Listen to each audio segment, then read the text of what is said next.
இன்றே டவுன்லோட் செய்து உங்கள் ஃபேவரட் ஷோக்களை என்ஜாய் பண்ணுங்க. எங்கம்மா போயிருந்த? அது அங்க தெரிஞ்சவங்க இருந்தாங்க, சும்மா பேசிக்கிட்டு இருந்தேன். இப்பதாம்மா ரொம்ப நிம்மதியா இருக்கு. இனிமே நான் எதை பத்தியும் கவலைப்பட வேண்டியதில்லைம்மா.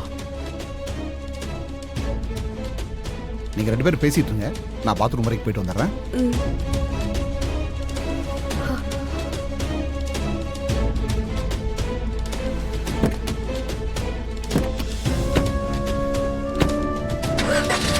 வண்டி எடு.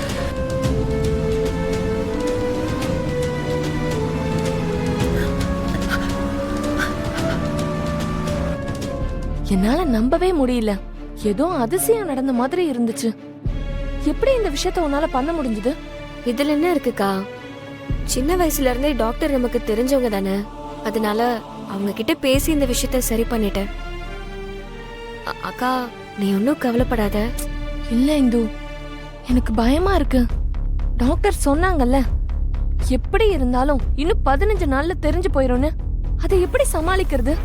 அக்கா நீ கவலைப்படாத, நான் அந்த வீட்டுக்குள்ள போனதே உனக்காக தான். எப்படியாவது அந்த 10 லட்சத்தை வாங்கி உன் கல்யாணத்தை நடத்தி வைக்க வேண்டியது என்னோட பொறுப்பு. போதுமா? நீ திரும்ப திரும்ப இதே சொல்லிட்டு இருக்கறதால எனக்கு இந்த நிலைமையை நினைச்சு கவலையா இருக்குடி. அவனுங்க ஏற்கனவே நம்ப வச்சு கழுத்து அறுத்தானுங்க.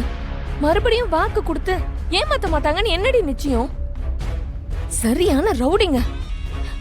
அதாண்டி எனக்கு பயமாவே இருக்கு. நீ சொல்றதெல்லாம் உண்மைதான். அவனுங்கெல்லாம் மனசாட்சியே இல்லாத மிருகங்க. பொண்ணுங்களை எப்படி மதிக்கணும், மரியாதையா நடத்தணும்னே தெரியாதவங்க.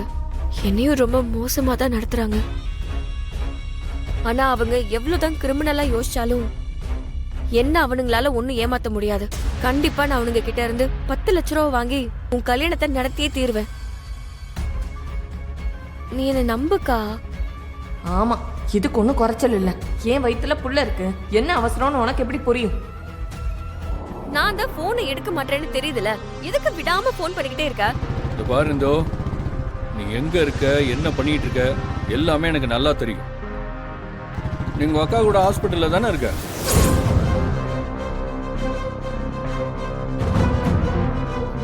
ஆமா, எங்க அக்காக்கு உடம்பு சரியில்லை.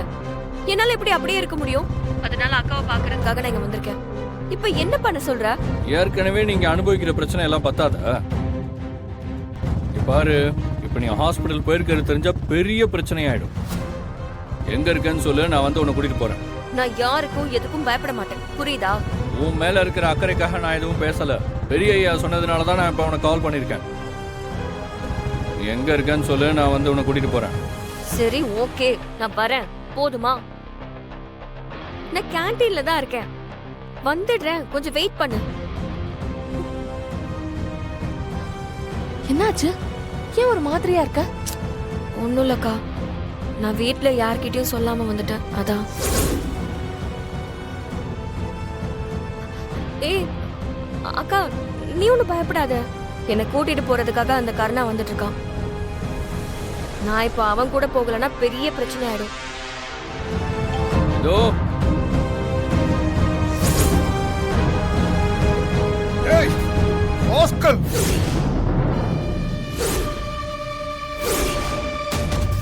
ஏடா நீ எதுக்குடா இங்க வந்த? ஏய், உன்னாலதான்டா என் பொண்ணை இந்த ஊரே தப்பா பேசுது. இது எல்லாத்துக்கும் நீதான்டா காரணம். ஏய், ஏன்டா எங்க குடும்பத்தை இப்படி பண்ண? பொண்ணுன்னா இப்படித்தான் இருக்கணும்னு சொன்னவங்க எல்லாம் இப்ப என் காது படவே அவளை தரக்குறைவா பேசுறாங்கடா. உன்னால இப்ப என் பொண்ணோட மான மரியாதை எல்லாமே போச்சுடா. ஏய், ஆனா ஒண்ணுடா, உன்னை எல்லாம் ஒரு மனுஷனா மதிச்சு என் பொண்ணு காதலிக்கிறதுக்கு வாய்ப்பே இல்லடா. ஏய், அவ என்ன காரணத்துக்காக அப்படி சொன்னா, ஏன் இப்படி எல்லாம் நடந்துச்சுன்னு மரியாதையா உண்மையை சொல்லிரு. சொல்றா. ஏய், நான் சத்தியமா சொல்றேன்டா, என் பொண்ணு மேல எந்த தப்பு இருக்காது.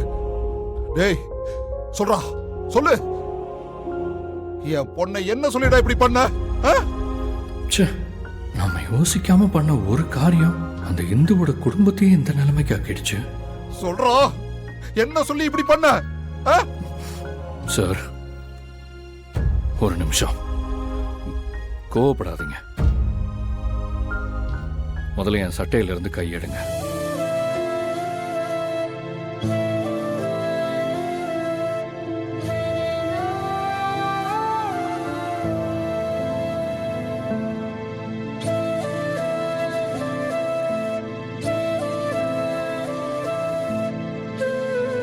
அப்பா இங்க பாருங்கப்பா, நீங்க இதுக்கு மேலேயும் இவர்கிட்ட இந்த மாதிரி நடந்துக்கிறதை என்னால தாங்கிக்க முடியாது. இப்படி பண்றத முதல்ல நிறுத்துங்க. என்னடா அது அதிசயமா இருக்கு, இவன் நமக்கு சப்போர்ட் பண்ணி பேசி பார்த்ததே இல்லையே, ஏன் அப்படி எல்லாம் பேசுறா? அப்பா என்ன இருந்தாலும் இவர் என்ன தொட்டு தாலி கட்டின புருஷன்.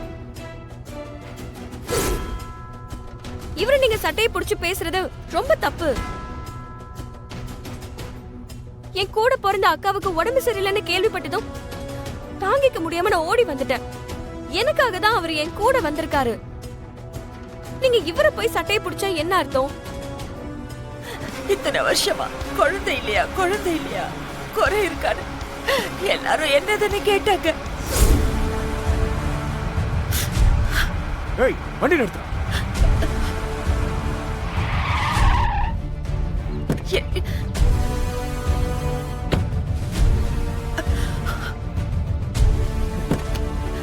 இறங்கு. எனக்கு இறங்கு சொல்றல. இறங்குடி. இறங்கு. எனக்கு எனக்கு என்ன விட்டா பேசிட்டே போற? எப்போத்துல இருந்து இது மாதிரி புருஷனை எதிர்த்து பேச கத்துக்கிட்ட? இல்லங்க. ஒருவேளை அந்த பொம்பளை உனக்கு எந்த குறையும் இல்லைன்னு சொல்லிடுச்சோ, அதனால கொழுப்படுத்தி தைரியம் ஆயிடுச்சோ? உனக்கெல்லாம் புத்தி வரணும்னா இப்படி விட்டா சரி வராது. புருஷனை எதிர்த்து பேசுறியா? நடு ரோட்ல நில்லுடி, அப்பதான் உனக்கு எல்லாம் புத்தி வரும். எனக்கு எனக்கு என்னை விட்டு போயிடாதீங்க. எனக்கு வண்டியை எனக்கு எனக்கு எனக்கு எனக்கு எனக்கு ஸ்பீட் பிரேக்கர் கிட்ட நான் வேகமா பிரேக் அடிச்சு நீ என் மேல மோதுற மாதிரி நான் பண்ணினேன். அந்த கோவத்துல நீ இறங்கி பலார்னு என் கன்னத்துல அரைஞ்ச, அப்படித்தானே? ஐயோ எப்படி கரெக்டா சொல்றான். நாம மனசுக்குள்ள நினைச்சது இவனுக்கு எப்படி தெரிஞ்சது? நீ நினைக்கிற மாதிரியான ஆள் நான் கிடையாது. நான் உன்கிட்ட அந்த மாதிரி எண்ணம் என்கிட்ட இல்லைன்னு பல தடவை சொல்லியிருக்கேன். நீயா தேவையில்லாம இந்த கற்பனை எல்லாம் வளர்த்துக்காது. நான் அப்படி எதுவும் யோசிக்கலையே. நீ யோசிக்கல? இல்லையே. சரி, வண்டியில ஏறு.